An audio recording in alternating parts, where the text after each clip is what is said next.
Kauno Žalgirio krepšininkai pralaimėjimų pradėjo Eurolygos ketvirtfinalio etapą.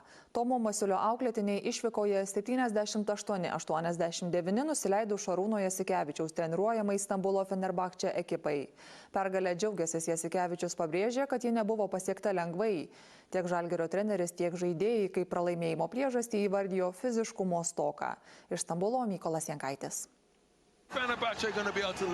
Stambule, sausakimšoje arenoje Eurolygos čempionų titulą apginti siekiantį Stambulo Fenerbahče krepšininkai ketvirtfinalio starte pasitinka Kauno Žalgirio iššūkį. Abiejų komandų treneriai, draugai Tomas Masiulis ir Šarūnas Jasikevičius prieš rungtynes akcentavo vieną esminį faktorių – fiziškumą. Jo netrūko nuo pat pirmų rungtynių akimirkų. Jei pirmame kėlinyje Kauno Žalgiris sugebėjo žengti koja kojon su daugiau patirties tokio lygio rungtynėse turinčiais varžovais, tai antrajame žaidimo sustojo. Žalgiris nesugebėjo rasti kelių į baudos aikštelę, o kamuolys kelio į Eurolygos čempionų krepšį. Vos 2 metimus iš baudos aikštelės antrame kėlinyje išmetę žalgiriečiai per ketvirtį surinko vos 9 taškus, pralaimėjo jį 16 taškų, o į didžiąją pertrauką išėjo turėdami 18 taškų deficitą. Antroje rungtynių pusėje atsitiesti pavyko, bet persvarą 26 taškus pelniusio Tareko Biberovičiaus vedami šeimininkai išsaugojo. Pirmasis ketvirtfinalio rungtynes Žalgiris pralaimėjo 78-89. Po pralaimėjimo ir Masiulis ir jo auklėtiniai pripažino, kad trūko to, ką nuolat akcentavo dar prieš seriją. Mūsų fiziškumas gal nebuvo toks, ne visas 40 minučių, norint žaisti čia, su tojo komanda, su čempionas, reikia to fiziškumo, to koncentraciją visas 40 minučių išlaikyti. Jie tiesiog buvo fiziški. Tai Fenerbahče. Jie bus fiziški visas 40 minučių. Jie pakėlė fiziškumą į kitą lygį. Įveikėme juos 2 kart paeiliui. Jų sudėtį po traumų sugrįžo keli krepšininkai. Žinojome, kad nebus lengva. Serija ilga. Turime 5 rungtynes. Svarbu peržiūrėti įrašą ir pamatyti, ką galime daryti geriau.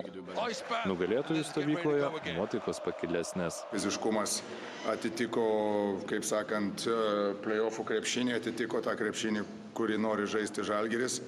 Kai kuriuose situacijose suradom pranašumų. Trečiam kėliny pametėm galvas, taktikas, visiškai viską. Žalgiris tikrai nuėjo į priekį, atsigavo.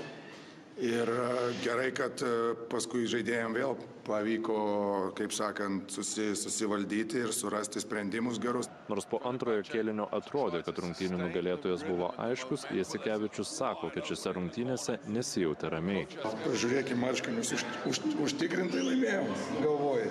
Tikrai negalvoju, kad užtikrintai laimėjom ir visą laiką jie buvo distancija ir iš viso šiuolaikiniam krepšiniui užtikrintumo to čia niekada nelabai būna.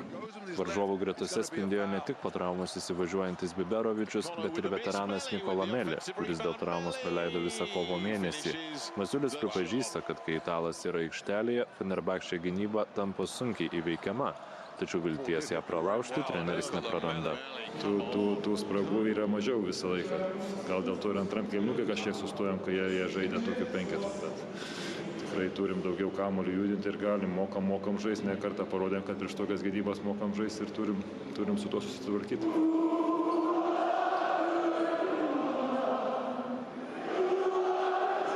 Dar prieš rungtynes Fenerbahče tribūnas iškeltame plakate komandos talismanas.